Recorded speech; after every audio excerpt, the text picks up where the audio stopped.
Muito boa noite, o Elas em Cena está no ar. Estamos aqui com mais um episódio incrível para vocês. Boa noite, meninas. Boa noite. Aproveita, segue o nosso canal lá no YouTube. Nós estamos em todas as plataformas. E aí, Dani? Boa noite. Muito feliz de ainda estar aqui ainda com aqui, você não quer sair do estúdio, hein, tá garota? virtual. Com certeza, muito feliz. Quem é a nossa convidada hoje, e Dani? A nossa convidada de hoje é uma baiana, jornalista, apresentadora. Seja bem-vinda, Pamela Luciola. Ela conseguiu falar. Gente. Tudo bem? Obrigada pelo convite, né, de estar aqui com vocês. Um prazer enorme. Boa noite, gente. O prazer é nosso. Eu gostei que no Instagram dela tem assim, ó, primeiramente baiana. Antes de tudo, baiana. Antes de tudo. É isso aí, amei. Você sabe que eu botei isso de uma forma muito despretensiosa, mas toda vez que eu vou numa entrevista, a pessoa começa a ficar comentando sobre mas isso. É porque vai lá, né, no Mas Instagram, olha, a primeira coisa que vê. E isso acho que se chama atenção, né? Não sei se sou um pouco prepotente, será? Não, de jeito nenhum. Não Tem orgulho. Quando o Dani olha, o Dani, ó, tá vendo? Tá vendo? Baiana, é porque como eu não moro mais aqui na Bahia e como agora eu também não trabalho aqui, então eu queria deixar marcadinho. E porque eu acho também que ser baiana molda muito a minha personalidade. Eu acho que eu sou quem eu sou porque eu sou daqui. Isso, bacana. Maravilhosa. E falando em quem você é, que eu já gosto de saber, adoro fazer amo, essa pergunta sempre cai pra mim. Quem era a Pamela? Criança, antes da TV, você já sonhava em ser comunicadora ou jornalista? Olha, Pamela criança era muito sapeca, muito danada. Eu sempre fui espoleta, sempre fui uma criança muito ativa. Estava contando aqui para vocês antes que eu comecei a fazer esporte muito pequena, muito jovem. Eu tinha uns 7, 8 anos. Fiz ginástica rítmica durante 13 anos da minha vida. Fui até o último ano de escola, terceiro ano, fazendo ginástica. Fiz parte da equipe baiana, de Norte e Nordeste, viajava para competir, fui para um nível profissional, eu e minha irmã. Que bacana. Minha irmã era um nível acima do que eu, assim, se eu brincava de ser profissional, ela era muito retada, assim, menção honrosa. Eu lembro que a gente ia para uns campeonatos e ela nem competia, mas ela já ganhava menção honrosa. Eu falava, gente, como é que faz a minha irmã essa comparação? Mas... Enfim, então Pamela criança sempre foi muito enérgica. Eu cresci no Garcia, morava do lado da minha escola, estudei no 2 de julho minha vida toda. Então minha infância sempre foi indo da escola para casa e gritando, porque a janela da minha avó, eu morava com minha avó, dava pro pátio do Colégio do Júlio. Então, do pátio eu chamava minha avó, joga 50 centavos, joga meu cachorro quente. Ela jogava, eu comia. Que massa. Foi interior. uma infância com cara de interior. Foi uma infância muito maravilhosa mesmo. E como o meu prédio também, ele não tinha um playground, assim, eu brincava muito na rua mesmo, ali uma rua de dentro, que não tinha tanto movimento de carro, então sempre foi muito solta, assim. Que bacana. Mas você já sonhava em ser jornalista? Então, não, assim, não foi uma coisa tipo assim de criança, sabe? Aquelas crianças que já quero ser médico, quero ser... Tem outros que são assim. E que hoje eu vejo cada vez menos, e eu acho que hoje também com tantas possibilidades, acho que a única coisa que a criança fala é eu quero ser youtuber, quero ser influencer, blogueira. Já nasce assim Tem agora. muito. Todo mundo quer ser Virgínia. Exatamente, é quase todo mundo. Todo mundo é muita gente. Assim, muita gente, né? Quase todo mundo. Então, foi uma coisa que foi vindo mesmo, quando foi chegando aquele momento ali do ensino médio, que você vai começando a pensar realmente mais sério sobre o que você quer fazer. Eu queria muito fazer comunicação, eu não me imaginava eu fui muito por eliminação. Então vou fazer direito, mas poxa, eu não vou conseguir trabalhar com isso, tá num escritório, uma coisa mais fechada, não vai rolar. Aí o sonho de minha mãe era ter um filho que fizesse medicina, né? Toda mãe, eu acho. Aquele clássico dos anos 90 ali. Aí medicina não dava também, eu passava mal, ia tirar sangue, desmaiava. Falava, minha mãe, tipo. não vai dar. Não vai rolar. E aí eu fui por essa vontade mesmo de trabalhar com o hoje. O que é que eu gosto? Eu quero saber o que é que está acontecendo no mundo. Eu quero saber quais são os fatos, quais são as informações, e eu quero ser essa ponte, esse canal entre o público e a informação. E aí o jornalismo veio. A princípio não era para ser apresentadora, não era para aparecer, até porque eu tinha um problema de dicção. Olha. Quando eu comecei, eu falava thim. Essa história eu contei várias vezes também, é um clássico, fica me zoando. Não pegou, hein, Nanda? Tá vindo. Passou na sua pesquisa, Tá Nanda. vendo? Essa aí passou. Ó. Que bom, né, que eu tive alguma coisa pra trazer pra Pois vocês. pois é. E aí, por causa disso, eu sempre estava no bastidor. Então, eu comecei trabalhando com produção, sendo estagiária de produção e nunca imaginei ir pra tela. E aí, até o dia que eu fui estagiar na TV Câmara, Salvador, há muito tempo atrás. E aí, a minha diretora de lá era fonoaudióloga. Daí ela me perguntou, por que você não corrige? Aí eu falei, mas tem como? Eu achava que era aquela coisa, sabe? Quando você nasce com uma coisa, vai... E vai até o fim da Porque vida. não era língua presa, era língua solta. Então não era uma coisa de língua presa que tinha que dar um cortezinho, aquelas maluquices que você ouvia, sabe assim? Então, e aí eu falei, vamos corrigir agora. Claro. Aí eu reaprendi a falar. Eu fiz fono durante 1 ano, assim, pegando peso na língua, assim, fazendo uma academia na boca, na língua, pra poder trabalhar a dicção, e aprender a sua dicção a ficou refalar. Maravilhosa. Porque aí eu aprendi com a profissional. Aí quando eu fui aprender, eu aprendi de Aprendi de vez. verdade. Aí Aí sim. Ô, Pamela, e você como uma baiana nata aqui em Salvador? Fala um pouco de Salvador, Sim. que eu vejo, né, que você... Que eu amo. Sua adolescência, até a faculdade. O que é que você gostava de fazer aqui em Salvador? Sair, curtir, né? Eu sempre fui muito... eu sempre gostei muito de fazer coisa com minhas amigas, assim. Fui uma adolescente muito normal mesmo, assim. Eu tenho um grupo de amigas muito fechado desde então. Eu estudei 2 de julho a vida toda. Elas estudavam... Algumas delas estudavam no Vieira. Então, a gente se encontrava ali na metade do caminho, ali no Garcia. E a gente sempre estava muito juntas, então eu sempre gostei muito de show, de ver música ao vivo, de curtir, mas eu sempre fui do esporte até o 3º ano, então eu não tinha tanta disponibilidade também, porque eu treinava de segunda a, juro, de segunda a sábado, eu só folgava no domingo, assim, eram horas de treino, de 2 às 6, eu só saí no 3º ano porque minha mãe falou, você tem que sair para estudar, porque nessa rotina você não vai conseguir. Aí eu larguei a ginástica rítmica. Mas sempre foi essa adolescente, assim, sempre muito ligada no que estava rolando na cidade, sempre muito afim de conhecer novos lugares também. Então, sabe aquela época que você vai pra Jaguaribe, você vai pra praia de Jaguaribe, lá do sul. Tinha moda, né? Exatamente. Aí depois você muda pro Rio Vermelho, aí depois você vai... Eu sempre gostei de conhecer lugares diferentes, assim, de conhecer outras pessoas e lugares diferentes também. Massa, a baiana, né?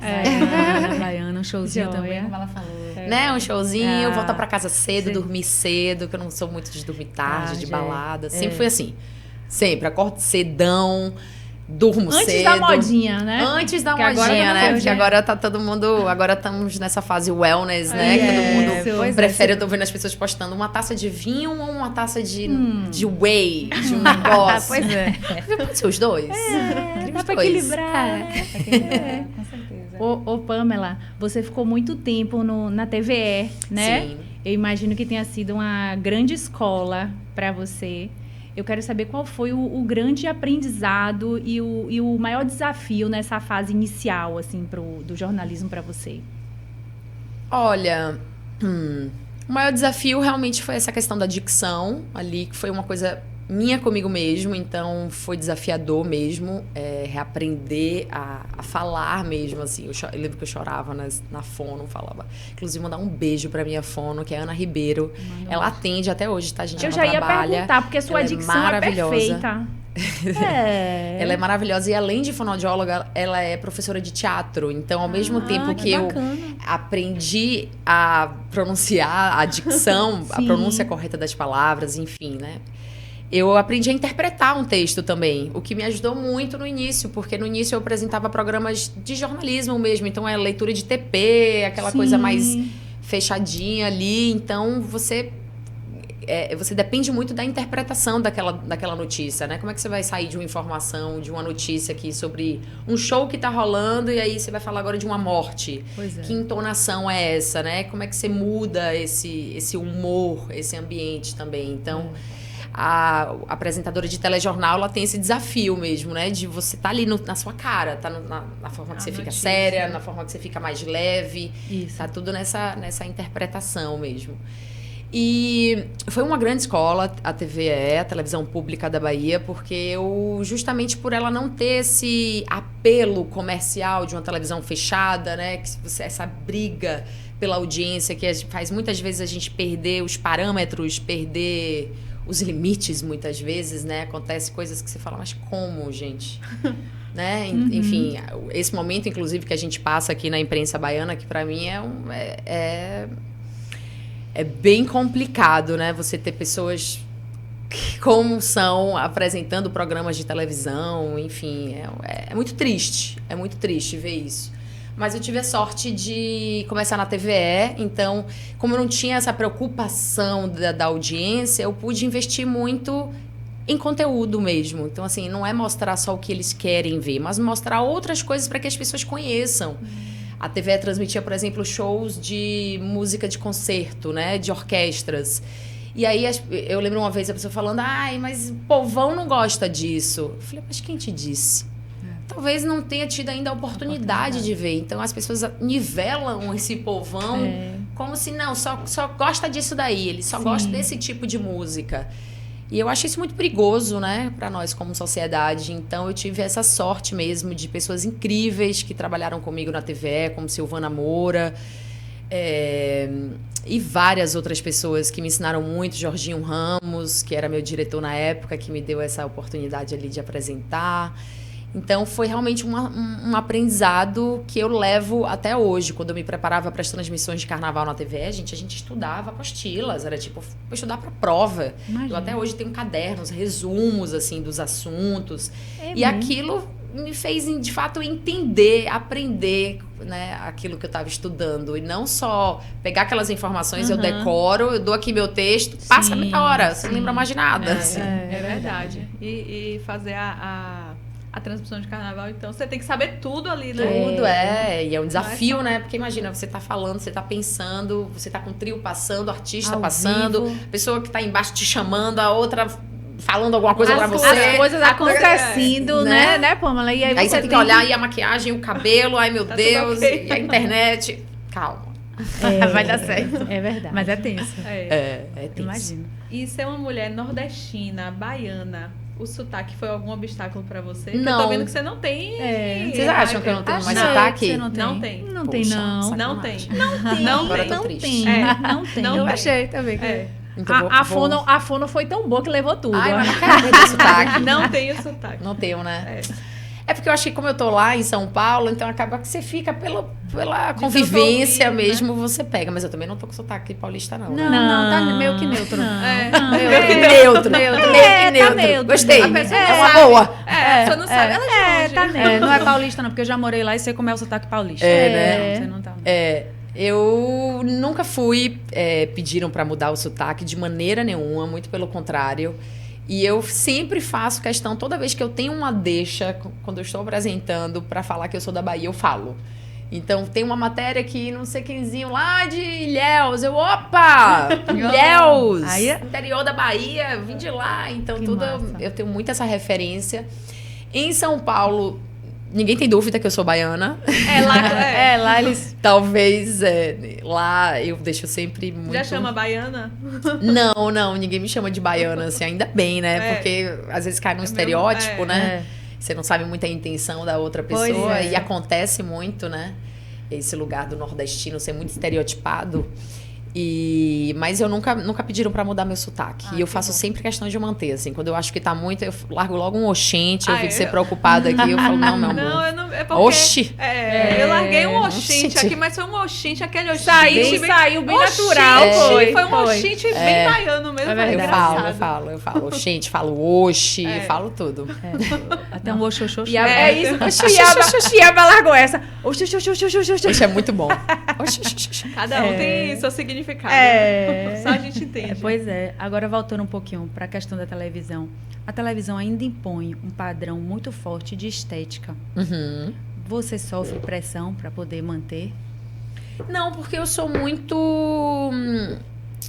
aceita como padrão, né? O que a sociedade lê como padrão. Então, eu nunca... Vai ser injusto se eu falar aqui que eu já sofri algum tipo de pressão para me encaixar um padrão, porque, na verdade, é isso. Eu já tenho um cabelo liso, um rosto padrão, as pessoas me olhavam antes de eu ser apresentadora e falavam, nossa, você tem um rosto de apresentadora de TV, e eu ficava com aquilo na cabeça. E isso é muito cruel, né? Porque significa que só há um padrão, durante muito tempo só existiu um tipo de padrão, né? Então, aquele rosto daquela mulher que vai com um rosto mais largo, que passa um pouco mais de credibilidade, com traços mais fortes, mas perceba que durante muito tempo a dupla do telejornal era sempre o homem mais velho com a mulher mais nova, né? Porque o homem trazia credibilidade, a mulher trazia a beleza, a leveza.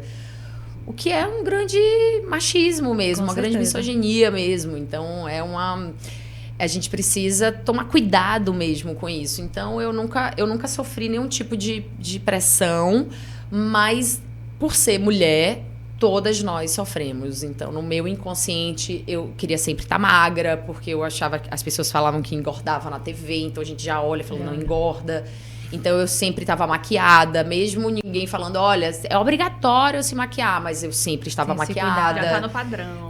A roupa que você apresenta também era uma outra roupa. E aos poucos eu fui perdendo um pouco isso, assim. Eu fui abrindo mão disso com a experiência. Eu acho que com os anos de carreira você vai se sentindo um pouco mais segura para falar, não vou usar essa roupa. Essa roupa não tem nada a ver comigo, não tem nada a ver com o meu estilo. Eu vou usar uma outra roupa que vai dizer a idade que eu tenho. Eu não preciso parecer mais velha porque eu estou apresentando um telejornal. Eu tenho uma idade que eu tenho. Isso. Eu sou formada, eu sou uma profissional e eu tô aqui, então...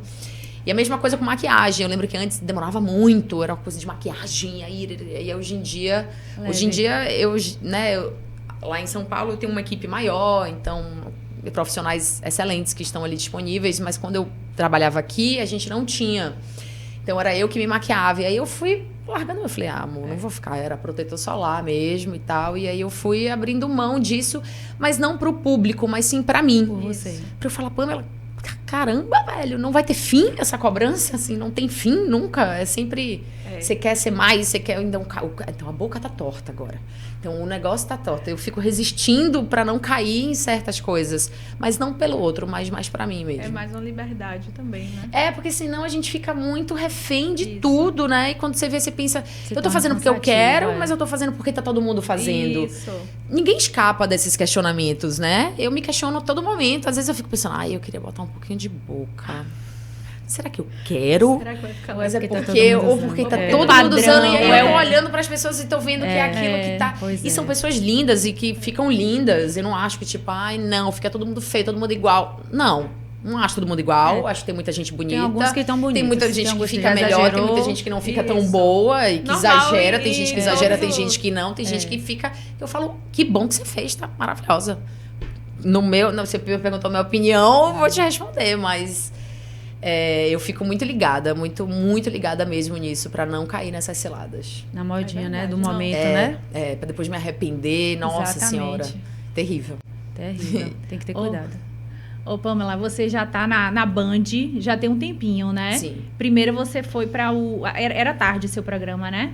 Era o Band de Mulher, Era o Band de Mulher. Era tarde, isso. Hoje em dia você tá no melhor da noite. E assim, você tá transitando muito bem no entretenimento nacional. Sim. Acho que todo mundo tá adorando ele assistir. Ai, obrigada. Mas eu quero saber o que é que despertou em você que o jornalismo tradicional não deixava assim você passar pro seu público. É isso, eu acho que a minha transição para o entretenimento foi muito orgânica e eu acho que veio muito através das coberturas das festas populares que eu fazia na TVE.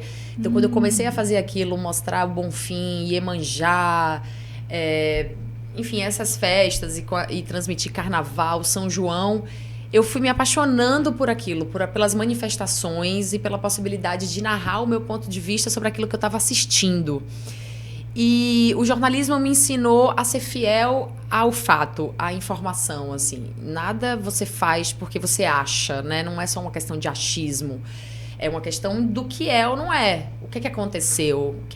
Qual é o fato, né? Qual é a informação? Então, tem uma responsabilidade muito sobre notícia, né? Mesmo, sobre a informação que você dá. Ainda mais em tempos de fake news, que as pessoas já não sabem mais o que é verdade, o que não é. Agora, a preocupação ainda maior com esse avanço da inteligência artificial, que é uma loucura. Isso. Você vê um vídeo, a pessoa falando, você fica... E não a gente vai entrar aí numa onda que eu acho que é extremamente preocupante. E aí, eu acho que foi dessa forma orgânica. Eu me apaixonei pelas festas populares e aí, ao mesmo tempo, eu ia fazendo o jornalismo, só o jornalismo, que era apresentando telejornal, e entendendo que não tinha ali, muito, pelo formato, não tinha muito espaço ali para comentário, para dar uma opinião, para você se aprofundar, para fazer uma entrevista. E eu sempre gostei muito de fazer entrevistas, assim, é uma coisa que eu gosto muito de fazer na minha área de trabalho. Então, fui indo, assim. E eu sempre fui muito da cultura. Sempre fui muito da música, das manifestações populares. Então, eu fui indo naturalmente para o entretenimento. Esse entretenimento cheio de conteúdo mesmo, que tem uma base ali de conteúdo fundamentada. Não é só entreter por entreter ali. E foi assim. Foi por isso, assim. E é você e Felipe Campos, né? Isso, hoje sou eu e Felipe Campos dividindo a apresentação do Melhor da Noite. Eu fui para São Paulo para fazer o Melhor da Noite com o Otaviano. Sim. Ele era apresentador, eu era co-apresentadora dele. Aí depois eu fui pro Melhor da Tarde. Passei um tempo no Melhor da Tarde. Aí o programa entrou numa nova fase, que foi para uma fase mais de jornalismo de fofoca mesmo, de celebridades. Sim. Que aí entrou o Léo Dias, outras pessoas, né, para compor ali o elenco. E aí eu fiquei nesse programa uns 2 meses, se eu não me engano. Aí depois o Otaviano saiu e a Band falou, bom, agora a gente precisa de você de volta lá no Melhor da Noite. Aí eu voltei pro Melhor da Noite. Ah, que massa. bacana, joia. E programa ao vivo? Daquele frio na barriga. Dá. E às vezes pode acontecer um climão, né? Sim, e tá super. ali ao vivo. Como é que você lida com isso? Eu vi, você falou até de Léo Dias. Teve Teve um ruído, assim, em algum momento, não foi? Besta, mas... sim, não, na na verdade... Mas, assim, sim. Como é que você lida? Porque você tá ali na hora, recebe uma informação e você não pode... Você tem que ligar, né? Você tem que... faz uma pergunta, você não responde. Ou então, quando fazem algum comentário, você não se posiciona. Você passa a ser conivente com aquilo dali, né? Então, Mas eu amo fazer ao vivo. Amo completamente. Nada paga essa energia do... Tá no ar, vai agora. Tá valendo, sabe? Mas é uma responsabilidade muito grande. Você precisa estar muito focada, muito concentrada ali para fazer ao vivo. Não dá para bobear, porque você tem que lidar com todo tipo de situação. Com o Melhor da Tarde, como era um programa de notícia de celebridade, eu nunca tinha trabalhado com isso, com celebridade. E o que me pegou mais era comentar sobre a vida da celebridade. Porque uma coisa é você, que todo mundo faz isso, é você comentar aqui com suas irmãs. Minha mãe, ó, não gostei dessa roupa que ela usou, não. Você tá ali no off. Você tá ali não gostei dessa roupa, você faz um comentário. Uma coisa no off aqui. Uma coisa no off, né? Enfim, ser humano. Claro, a gente fala mesmo. Claro, normal. Infelizmente, a gente é muito crítico, né? A gente julga muito e eu me encaixo também. Mas quando você tá na televisão, isso toma uma outra proporção. E aquilo me incomodava muito, porque eu falava, gente, eu não quero falar sobre a vida de Virgínia, eu não quero comentar, porque eu não tem nada a ver com isso. Não é nem assim. Eu entendo que ela é uma celebridade com um alcance muito grande, então a gente tá falando ali, falar de Virgínia é falar sobre um comportamento do brasileiro, é falar sobre esse momento que estamos vivendo, né? Político, social, porque tá tudo ali. Mas eu não queria ficar falando assim. Entendi. E as mulheres, sempre nas fofocas, as mulheres são ainda mais julgadas, né? A fofoca é sempre sobre as mulheres. Virgínia, Ana Castela, tudo mais. Então, tipo, as pessoas falavam, a Virgínia não combina com o Vini Júnior. Eu ficava indignada, eu falava, as pessoas não conhecem. Como é que elas dizem que não combina? Por quê? Por que não combinam? Porque ele é feio. Por que ele é feio e o outro é bonito? E aí É o padrão. E aí eu vinha com essas opiniões, e aí, às vezes, Léo, que era mais polêmico, sim, que é da profissão dele, né? Ele faz isso há muito tempo e é o maior fofoqueiro do Brasil, né, gente? Todo mundo sabe quem é Léo Dias. E aí ele já gostava de uma coisa mais apimentada. E eu falava, calma, peraí. Aí às vezes ele rolava... Você queria dar sua leveza ali pra ele um pouquinho, você né? é toda poliana. Você é muito poliana, só fica em cima do muro. Eu falava, gente... Essa sou eu. É isso, essa sou eu. Oxi, Léo. Aí, relaxa aí, pô. Relaxa aí, respire. Respire paz. Pra você tentar manter um pouco também da sua essência, exatamente, né? Pra você também não se vender muito aquilo. E às vezes na nossa carreira a gente tem que aprender a dizer não. Claro. Não tô pronta pra fazer isso ainda. Não sou boa nisso. Tem gente que faz fofoca melhor do que eu. Então, assim, e tá tudo certo. né? Eu prefiro estar num lugar que é pra ser meu. Ocupar um lugar por ocupar, né? Não vale muito, porque fica insustentável. Não dá pra sustentar. O trabalho ocupa muito tempo da nossa vida. Também, né? É isso, ocupa muito tempo da nossa vida. Então, você fica muito infeliz. Se eu não for feliz no trabalho, eu vou ser aonde? Naquelas 3 horas que eu tô em casa? Não vai dar. E você deixa de ser orgânica, né? Você perde a espontaneidade, né? Eu sempre tava muito tensa, eu entrava no ar sempre muito tensa. Tipo assim, ai meu Deus, de quem que eu vou ter que falar hoje? O que é que vai ser? E você é tudo muito Fofoca? Claro. Tem que estudar, né? Tem que saber, tem que estudar, né? Comentar, não, né? Porque você tá falando de quem é que eu vou falar hoje. Você já tava sabendo mais ou menos. Sim. Porque às vezes tem as festinhas antes, no dia seguinte, né? Acontece coisas... Gente, acontece coisa a gente no ar. Virgínia terminou com na hora. Zé Felipe, na hora. Fora isso, o povo também manda coisa, recebe, manda. Né? Os paparazzi também mandam as fotos, né? O negócio. Acho que é mais as pessoas. Hoje em dia... Não, na verdade, assim, trabalhando com o Léo, com o grupo Léo Dias, ali é todo um grupo voltado pra saber de tudo. Então, ele dá vários furos. Então, sempre chegava primeiro por lá mesmo. A gente sempre ficava sabendo. Mas eu estudava, porque, Maria... Deixa eu estudar aqui a vida. Claro, imagina. Então, o que você acha? Não sei quem é. E parece um pouco arrogante também, exatamente. Né? Porque, é fofoca, ela é toda cult. Não, gente, também não é sobre isso. Não é sobre isso, coisa, né? É você... realmente ter um compromisso ali com o público, né? Não, porque quem tá assistindo quer realmente saber. E tem que ser respeitado. E a galera assiste, e se você mesmo. tá fazendo muito. Parte da equipe, né? Se eu topei fazer aquilo dali, eu tenho que fazer assumir o negócio. Tenho que dar o meu. Se eu tiver à tarde em casa, se eu não estiver fazendo nada, eu precisar colocar na televisão, eu falo, bota no programa de fofoca e deixa aí ligado, porque vai passando o tempo. Né? Tem muita gente que faz isso mesmo. É entretenimento mesmo, né? Por isso que as coisas são tão... rápidas, né? A informação gira tão rápido que uma coisa já tá namorando, quando daqui a pouco tá namorando, só pra fazer o burburinho. Aí as pessoas estão ficando loucas também, porque elas querem fazer qualquer coisa pra chamar a atenção, pra viralizar. Aí elas estão fazendo coisas completamente sem noção, assim, que eu falo, gente, que humilhação do céu. É fogo. É por aí. Rapidinho, Dani.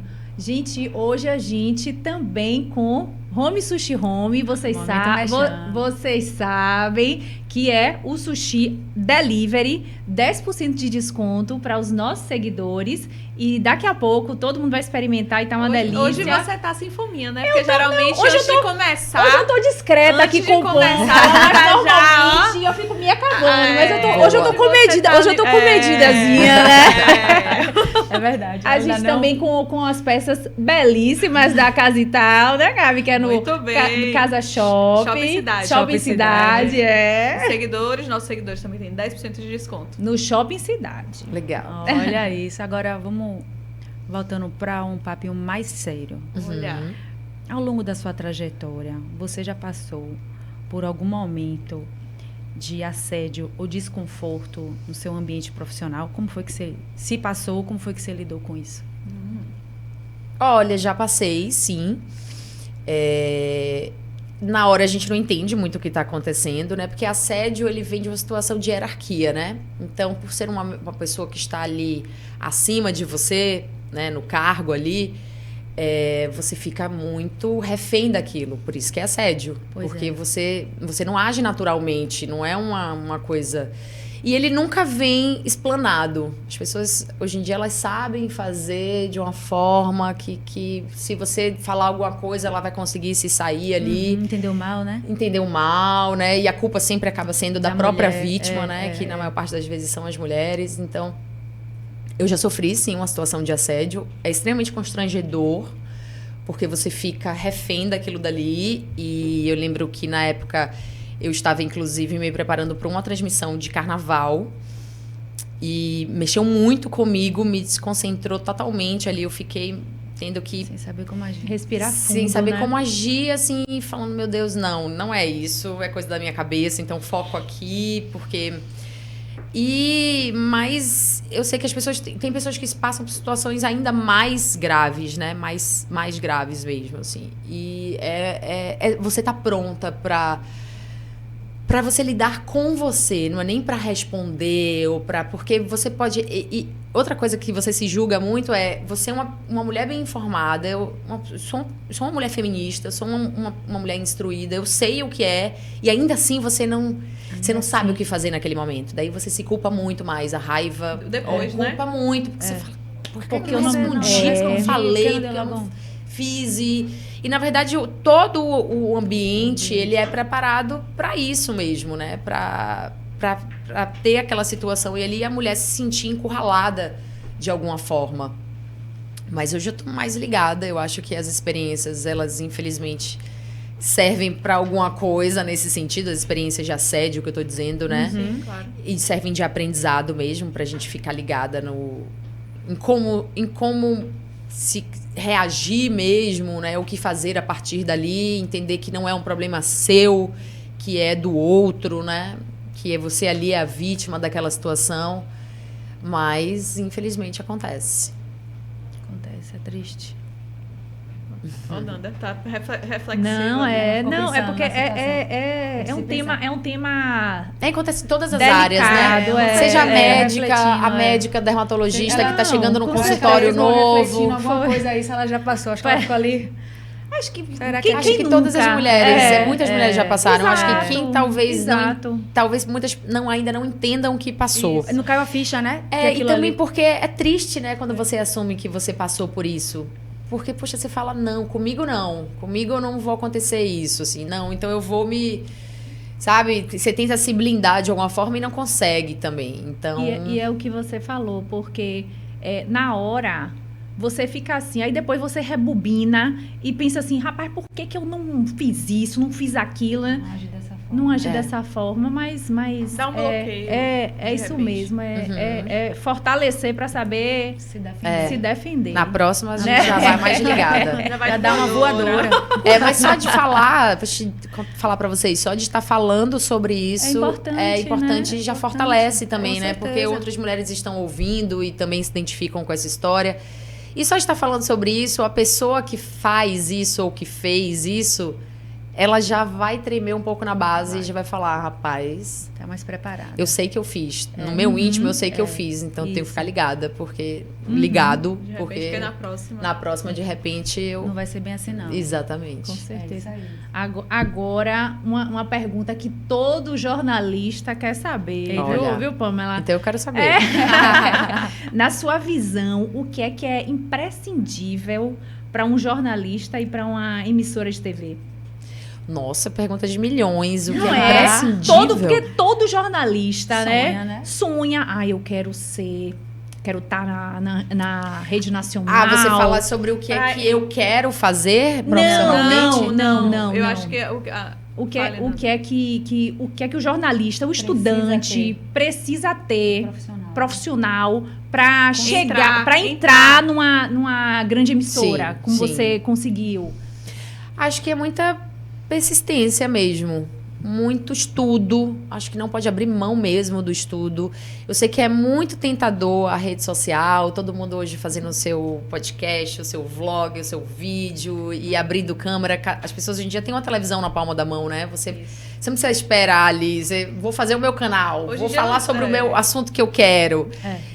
Mas para ser jornalista mesmo, eu acho que você não pode abrir mão do estudo mesmo, de estar ligado nas coisas que acontecem no mundo, né? O jornalismo, ele não tem pausa, você não tem feriado. Se você tá no Natal, mas acontece alguma coisa, você vai parar aquilo dali, você tem que ler um pouco sobre aquilo, você tem que ter noção do que tá falando. Então, eu acho que é um desafio muito grande de você estar sempre muito atento a tudo que acontece no mundo. Porque, veja, não é sobre o que está ao seu redor. Porque ao nosso redor acaba sendo aquelas pessoas, mesmas pessoas, a nossa bolha, né? Assim como é na rede social, na vida a gente também faz nossas bolhas. Nosso bairro, nossa escola, nossas amigas, nossos pais, mundinho, nosso mundinho. Então é sobre furar bolhas também. Entender que a sociedade ela é muito mais ampla, muito mais diversa, além daquilo que você vê, né? Principalmente...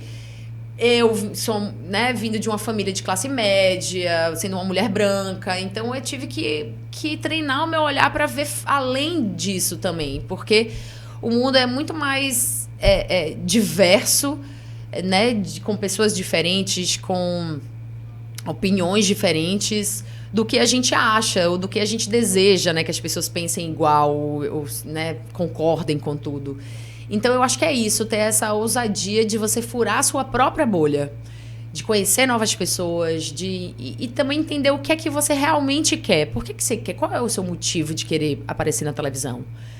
É ser famosa? Que tudo bem também, tá tudo certo. Não, quero ser famosa porque eu quero trabalhar com isso, quero ter visibilidade, enfim. Qual é o seu real objetivo naquilo dali? O jornalismo, ele tem uma função social muito grande, né? A informação é libertadora, gente. Se a gente não tem acesso à informação, a gente fica completamente vendido em tudo. Por mais que as pessoas duvidem e criem teorias, porque a emissora tá vendida pra não sei quemzinho. Não é bem por aí. Há um compromisso, não à toa essas empresas estão aí há quase 100 anos, né? A televisão no Brasil, ela é extremamente consolidada. Não acho que a televisão aberta vai morrer. As pessoas, porque agora com a internet as pessoas vão parar de televisão. Isso. Não param, gente. Desculpa. Param a gente aqui, né? Que tem internet 24 horas. Mas se você vai... mudando, todo mundo tem que se adaptar. A televisão, né? Tem que se adaptar. Exato. Ao digital. Mas o rádio continua sendo um grande companheiro das pessoas nos interiores da vida, nos interiores dos estados, nas cidades menores. A televisão também tá ali sempre ligada. Você vai no mercado, você vai no salão, sempre tem uma televisão ligada ali em algum canal de televisão. E eu acho que o que a emissora mesmo quer é isso. Primeiro, jornalistas comprometidos mesmo com o ofício do jornalismo, né, do jornalista, e também está próximo ao público mesmo, né? Porque hoje em dia você não é mais inteligente do que aquele que do que quem te assiste. Você não está levando aquela informação na primeira mão ali. Com certeza aquela pessoa já tem aquela informação. Ela vai confirmar no jornal. Mas ela já está sabendo que o avião caiu, que 2 pessoas morreram. Já chegou para ela aquela informação. Aí você tem que assistir para entender qual que é aquela... O que é que tem mais de informação ali, né? O que é que de fato aconteceu, não aconteceu. Então, eu acho que é isso. Esse furar bolhas, eu acho que é fundamental. Fundamental. Que eu acho que é o diferencial. Senão vai ficar tudo muito parecido. Mas para você, dá para crescer? Porque você fez jornalismo aqui, né? Fiz. E normalmente as pessoas... não, para eu dar certo no jornalismo, eu tenho que ir para o Rio, eu tenho que ir para São Paulo. Você acha que, assim, você fazer o jornalismo aqui na Bahia, em Salvador, a pessoa pode ter um futuro? Sim, claro, com certeza. Não só eu, outras pessoas saíram daqui para ir para a Rede Nacional. Você tem Rita Batista, sim. Você tem... tem várias pessoas, Felipe Veloso também, que saiu daqui e foi para Globo durante um tempo. Enfim, e outras pessoas, né? Eu acho que é possível, é super possível, não é comum mesmo, então eu entendo que eu tive ali uma oportunidade mesmo de trabalhar. Eu acho que essa oportunidade quem me deu foi o Band Mulher, foi o programa que eu fazia aqui, que já era um programa diferente para o que se tinha ali na televisão. E eu acho que é isso, é você buscar sempre o seu diferencial. O que é que eu gosto de fazer mesmo? Puxa, eu amo música, amo. Então, vou ser jornalista especializada em música. A minha área vai ser... Eu posso até ser repórter de jornal diário, cobrir o buraco que tá na rua. Mas eu vou me especializar em música. Então, estude aquilo que você gosta mesmo, assim. Se especialize, se especialize. Né? Tenha um diferencial, mas saiba também que você pode ser colocada ali em qualquer função e tenha ali a capacidade de administrar, de ser flexível, de administrar essas possibilidades também, assim. Mas eu acho que é isso, é você apostar em você, ter um diferencial, não perder as oportunidades quando você tem de mostrar trabalho. A Band me chamou várias vezes antes de me chamar para ficar mesmo. Eu fui e voltei várias vezes que eu não queria, que eu tinha coisa para fazer aqui, várias vezes que foi uma demanda, várias vezes que eu tive que sair de casa, várias vezes que eu passei um mês inteiro lá, longe da minha casa, do meu companheiro. E aquilo dali eu sabia o que eu estava fazendo. Eu sabia o que eu queria. Eu falei, gente, vamos lá. Vai chegar. Não é assim. Não é fácil. Não é fácil. Não é fácil. Ô, Pan, você falou sobre AI, eu fiquei com a pergunta na cabeça. Como é que você enxerga o uso da inteligência artificial hoje e se ela é uma aliada para você? Olha, eu acho que toda tecnologia ela é uma aliada se ela é bem usada. O problema não é a tecnologia, o problema é como as pessoas utilizam a tecnologia, né?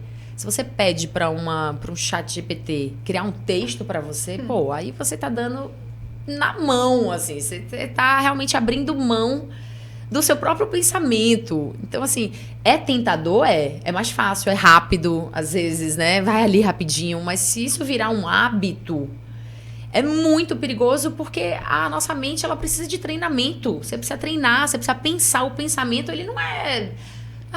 vem do nada. Você não quer fazer nada. Você quer fazer nada e ainda quer falar bonito depois? Ainda quer dar opinião?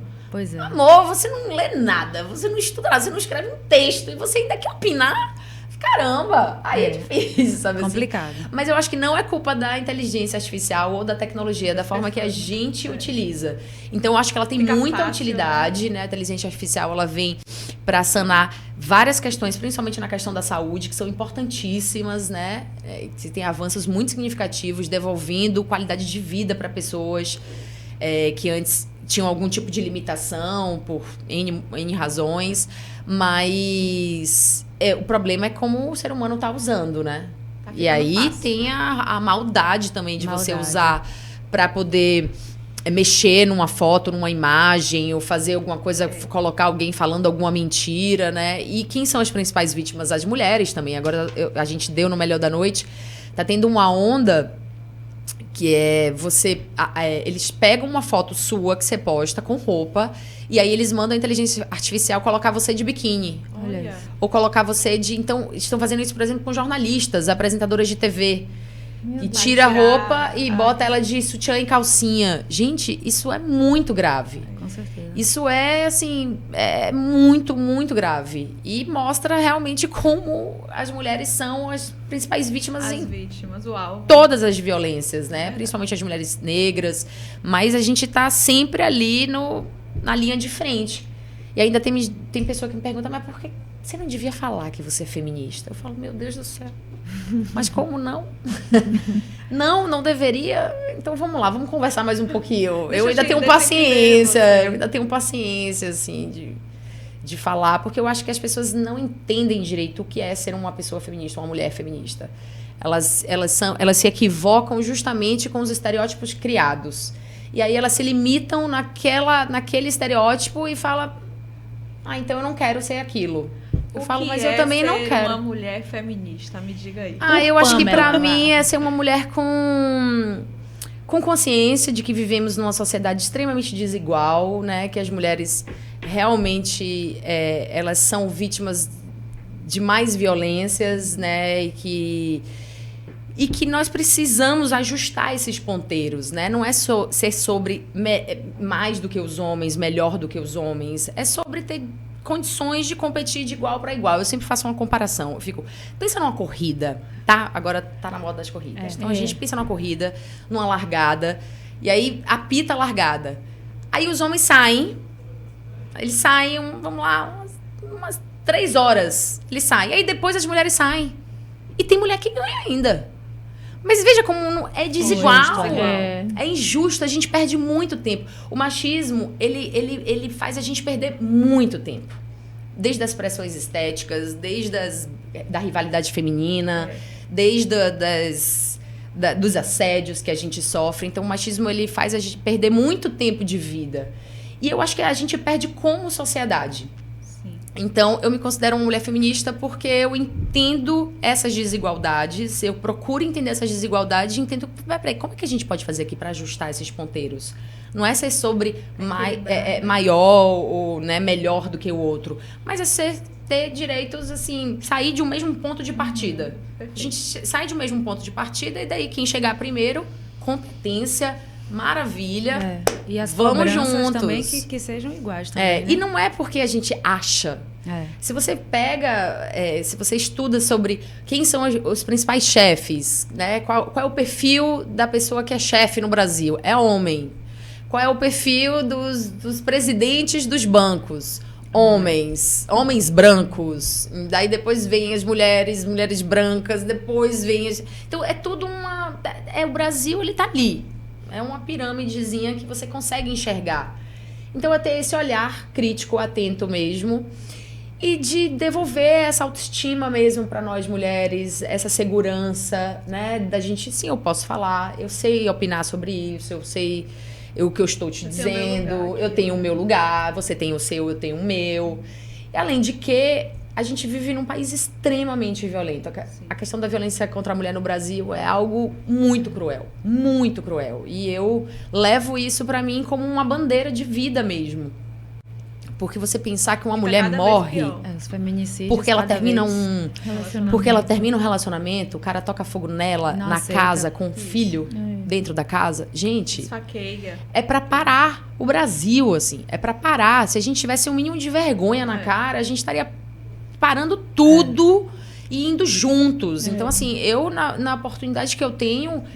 quando eu tô com um homem, seja amigo, familiar, eu falo, vamos pensar sobre isso aqui juntos?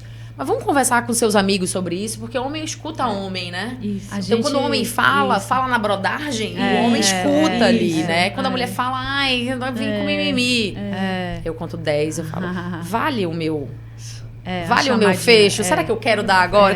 Será que eu quero falar agora? Não, vou respirar um pouquinho. Vamos lá, Pamela, você pode converter mais um. Então vamos lá. Vamos conversar. Aí, às vezes, senta aqui, deixa eu passar minha cartilha. Porque não é ser sobre contra os homens. Os homens são os nossos aliados, né? Claro. Eu quero os homens junto com a gente. Porque quando me chamam, por exemplo, para falar sobre a questão da violência contra a mulher em empresas, em faculdade, eu fico muito chocada, porque é um público só feminino. Eu fico pensando, o que é que eu vou falar para as mulheres que são quem apanham, elas que apanham. Eu quero falar com quem bate, com quem agride. É essa pessoa que precisa precisa mudar, precisa aprender. Então, nós recebemos aqui a delegada Simone Moutinho, e a gente tocou nesse assunto. E aí ela falou assim, não é questão que está aumentando, a gente tem a sensação que está aumentando, mas na realidade... Antes não existia nem a estatística. Então, como hoje já é um crime, então agora começou a contabilizar. Mas antigamente era muito pior, porque era normal. Isso. Que era no Código Penal era normal. Tá mexendo contra a honra de um homem. Então, exato. Então, o homem ele podia matar uma mulher, entendeu? Né? Porque então, ele foi traído. Isso, era crime de honra. Mas isso tem 20 anos. Pois é. É pouquíssimo mas ela tempo, disse, tá? As coisas estão O homem que evoluindo, batia numa mulher pagava com cesta. Exatamente. Cesta básica. Pois é. Vocês têm noção quanto vale a vida de uma mulher? Pois é. Nada. Não vale nada. E é sempre com um requinte de crueldade, porque se você não é minha, você não é de ninguém. Então eu vou jogar água quente em você pra te deixar marca, eu vou te ferir, eu vou te torturar, vai ser na frente dos seus filhos. Então, pra mim, é um problema social gravíssimo que a gente tem. E depois que eu entendi isso, eu não abro mão de falar sobre isso e... é muito importante. Vou falar, a gente teve o Band Mulher, era um programa de entretenimento, mas não tinha cabimento eu ficar ali falando de outros assuntos e não chamar. Enquanto as mulheres estavam morrendo da forma que estavam morrendo. Então a gente começou a trazer mesmo essa pauta para ser uma pauta fixa do programa, para falar com várias pessoas, vários profissionais sobre esse assunto, assim. Então é importantíssimo. Mas, de fato, o crime de violência contra a mulher sempre existiu. É uma questão cultural, né? O Brasil é um país extremamente machista e racista. A gente já nasceu na escravidão, naquela coisa terrível que é a escravidão. Então, pense que o Brasil nasceu assim. Exatamente. Naquele modelo ali, nasceu o Brasil. E dali a gente foi cavando profundezas de discriminação, de desigualdade. E para além disso tudo, é uma sociedade que... Sim, é resultado disso, uma sociedade que ainda é extremamente rica culturalmente, que conseguiu que ainda sobreviver a isso. Eu fico impressionada. E quem conseguiu sobreviver a isso? As pessoas pretas, né? A comunidade preta. A cultura afro-baiana é o que move a Bahia. Gente, tira a cultura afro-baiana da Bahia. Sobra o quê? É verdade. Nada. E eu fico impressionada, Pamela, porque eu tô morando na Sérvia. E as pessoas lá não são sorridentes, felizes, como nós, principalmente os baianos. Então, quando eu cheguei lá, isso me chamou muito a atenção. Eu sei que lá é país de guerra, coisa e tal, sofrimento, blá, blá, blá. Mas eu fico chocada como nós somos alegres diante de tanta coisa ruim que existe, tanto sofrimento, violência, discriminação, racismo, E a gente ainda consegue sorrir, a gente ainda consegue ser feliz. E lá eu vejo assim um povo mais... É porque talvez você tenha vindo daqui. Então, seu parâmetro é outro. Meu parâmetro exatamente. Eu chegava assim no lugar e falei, meu Deus, o pessoal só fuma.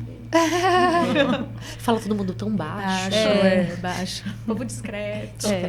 Calma, não é? Demais. Mas agora, voltando para um assunto mais levezinho, que a gente fica assim. Sim, vai mais sério, vai pra Tô adorando.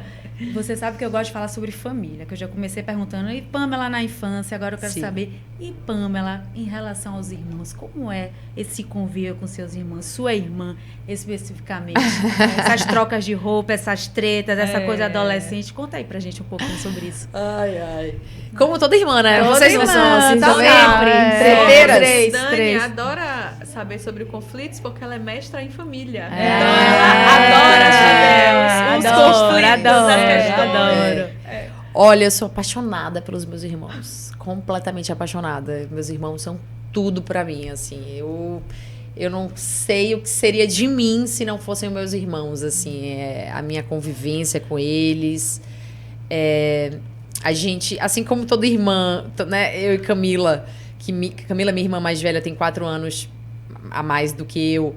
A gente, quando éramos mais novas, essa diferença pesava mais. Então, aquelas brigas mais chatinhas. Me dê isso é meu.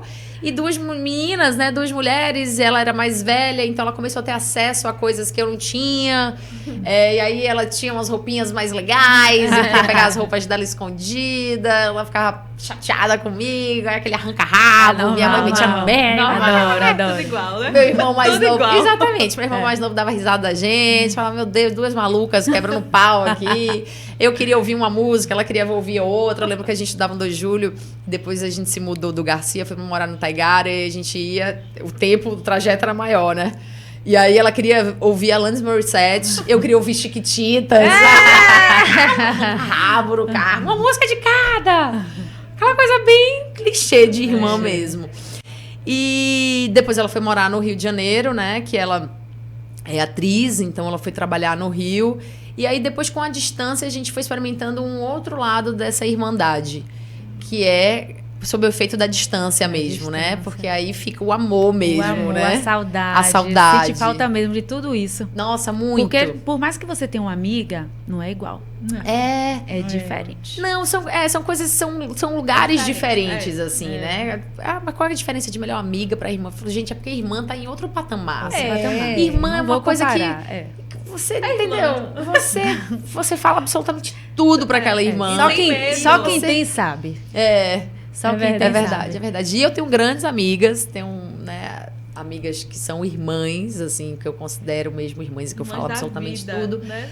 Mas eu acho que é essa questão de veio do mesmo lugar que eu, meu pai, mesma mãe. Só com irmã a gente critica pai e mãe, né? Mas ninguém. Só irmã a gente critica pai e mãe, então. É verdade. E ninguém fale da sua irmã. Fala de irmã. Pode estar a gente quebra o pau. Agora, se alguém falar... Nossa, não pode. Nada, não pode, de maneira. Ninguém nem é doido, né?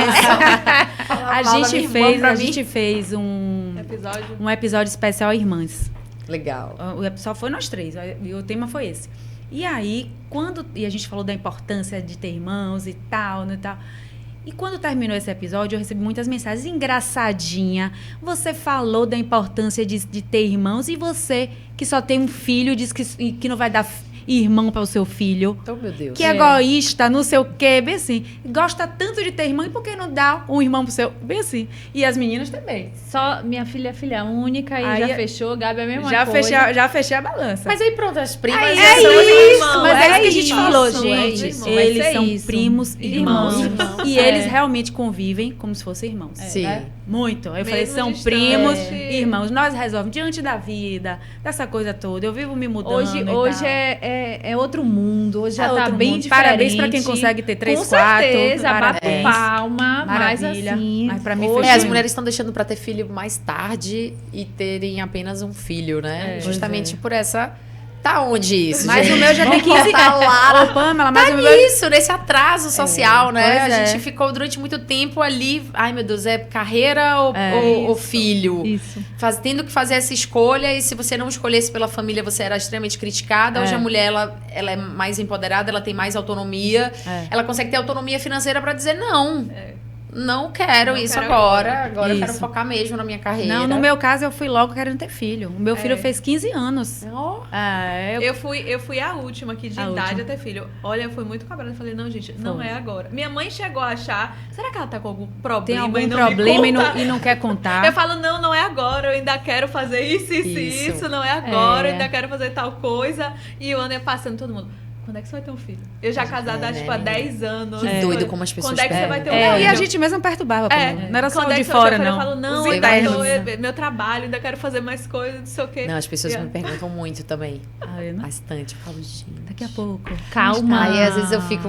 Depende da pessoa, eu fico sacaneando na resposta. Adoro dar uma resposta diferente. Ela que me contou. Ela falou, olha, minha mãe chegou a achar que você tava com algum problema e não queria contar pra mim. Foi minha mãe em off. Eu falo, não, eu não tenho... Eu falava, não, quer dizer, eu nem sei. E não quer contar pra ninguém. Não quer compartilhar com a gente, menina. Pare de pressionar a bichinha, sério. Não, eu parei. Eu falei assim, Daniela, não fala mais nada. Deixa à vontade. É melhor não falar nada. E as pessoas de fora ficam perguntando, né? E é chato. Né? É chato. E daí as pessoas perguntam, você, casada, todo tempo não vai ter filho? Eu acho uma cobrança chata. Aí, às vezes, eu dou umas respostas assim, atravessadas. Depende da pessoa. Se for mais velha, assim, ainda tenho mais paciência. Se eu for pessoa que você sabe que tá querendo... Você fala, vou deixar lá na sua casa.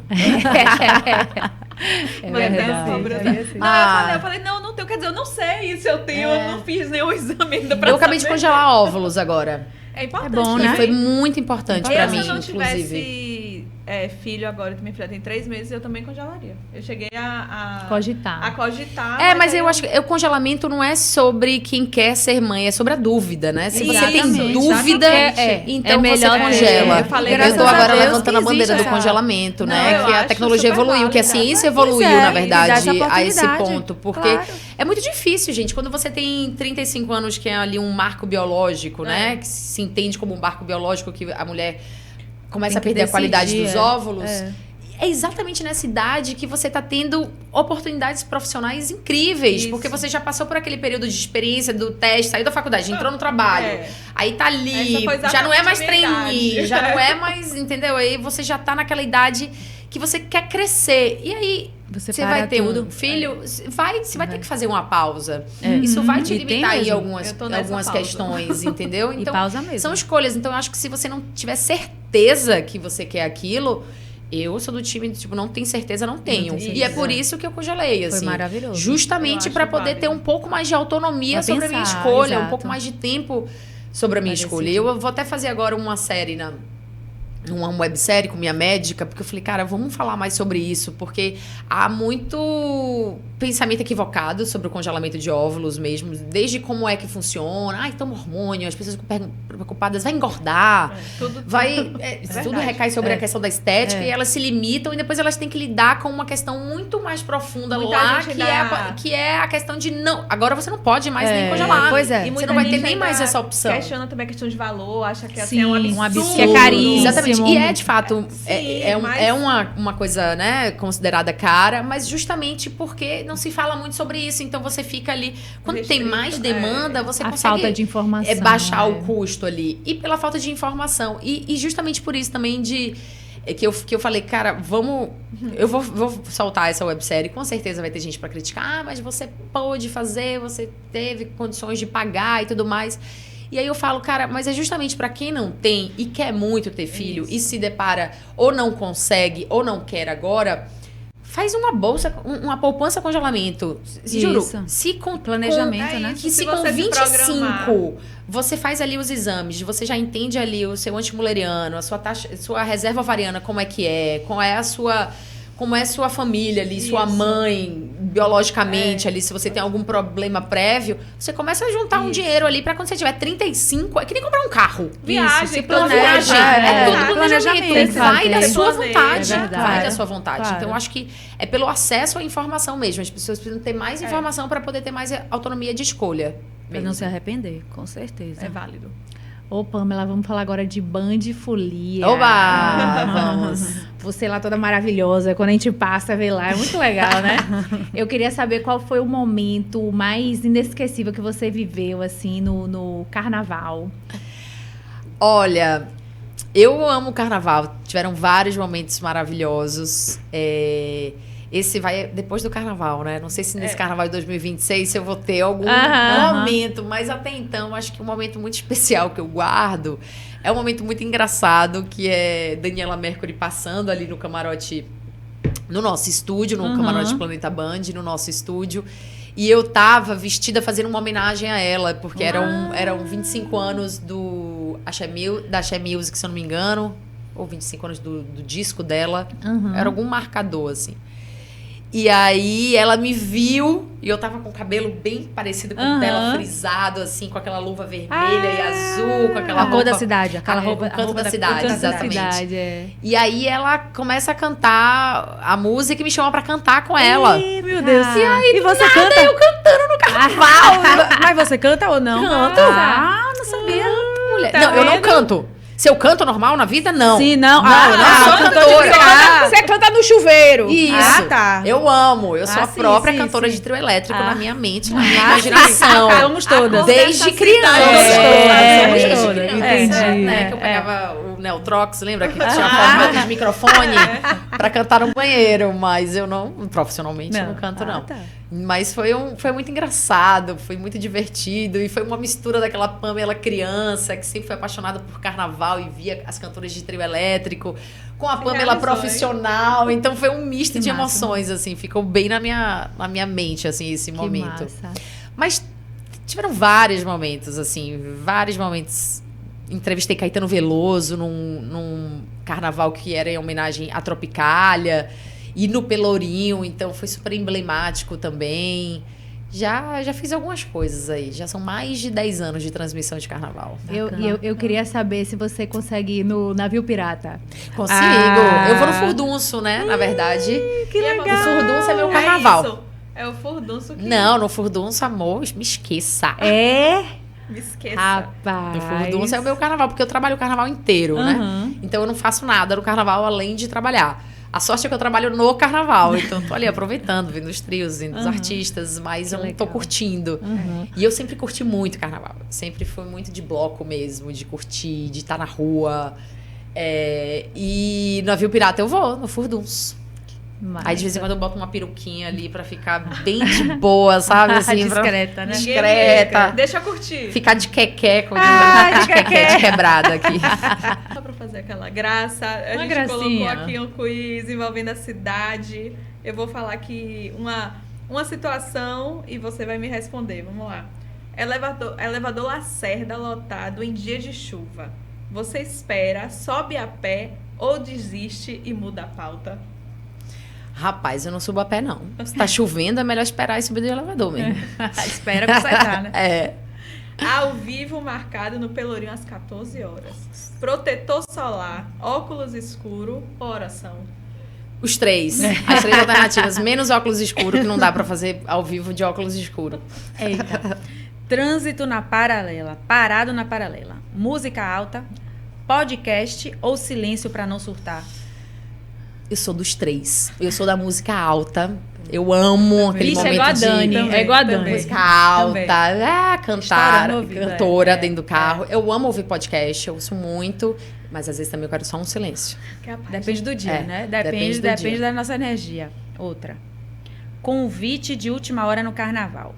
Camarote, estúdio ou seguir o trio no meio do povo? Rapaz, estúdio é trabalho. Camarote, às vezes é chato. Prefiro ir pro meio do povo. Porque eu tenho menos oportunidade pra fazer isso. Agora Calor de Salvador, mais salto. Profissionalismo absoluto ou tênis escondido na bolsa? Não entendi, como é? Calor de Salvador, Tá. mais salto. Salto alto. Salto alto. Tá. O salto alto. Profissionalismo absoluto ou tênis escondido na bolsa? Os dois também. Profissionalismo, às vezes tem que botar um salto ali, mais tênis. Mas você sabe que isso também é aquela coisa que eu falei pra vocês no início, né? De você tentar também quebrar um pouco essas exigências. Por que eu tenho que estar de saltão? Não vou de saltão. Verdade. Não Aqui vou. na Paralelepípedo. Vou de... Exatamente. Vou de saltinho, vou de ainda mais tênis. aqui em Salvador, que tem, né, tanta rua de... Pois é. É complicado né? mesmo. Não dá. acabar com a gente mesmo. Mas eu adoro. Às vezes eu gosto de botar um saltão, assim, quando eu tô afim de fazer um Chegar lookão. chegando. Às Eita. vezes... Chuva surpresa no Farol da Barra. capa de chuva estilosa ou o cabelo ao vento e fé? Cabelo ao vento e fé, gente. Quem usa capa de chuva num calor danado, gente, eu suor. odeio. É igual a guarda-chuva. Eu odiava a guarda-chuva pequena. Faz um coquezinho, se tiver um boné pra ajudar a situação. Já foi. É isso. Gente, é isso. Vamos ficando por aqui. Adoramos aqui a sua Obrigada. presença, te conhecer melhor. Obrigada. Uma baiana arretada e que tá aí para o Brasil todo e para o mundo, né? Com certeza. Muito obrigada, Pam. Foi ótimo esse episódio. Depois do carnaval, viu? Depois do carnaval. Obrigada, meninas. Vocês são ótimas. Adoramos te conhecer. Que bom. Obrigada. Também adorei estar aqui. Obrigada por me receberem. Sucesso para vocês com Elas em Cena. Eu sou super entusiasta de projeto de mulheres, assim. Então, sempre que me chamam, é mulher? Ah, então eu vou. Que obrigada, porque Pamela. Eu acho que é isso mesmo, né? Uma vai ajudando a outra, as coisas mudam muito. Toda então, hora, cada a hora gente precisa ser mais gentil com as pessoas mesmo. Eu acredito muito nisso. Eu sou pisciana, eu sou meio também. Assim. Eu sou meio assim, distraídos venceremos, sabe? Assim, eu volto pela gentileza e pela leveza das coisas também, de sempre ter um ambiente mais leve mesmo. E aqui foi muito isso. Então, parabéns. Obrigada. Nós adoramos também. É isso aí, galera. Ficamos aqui e até a próxima. Um beijo. Tchau, tchau. Tchau.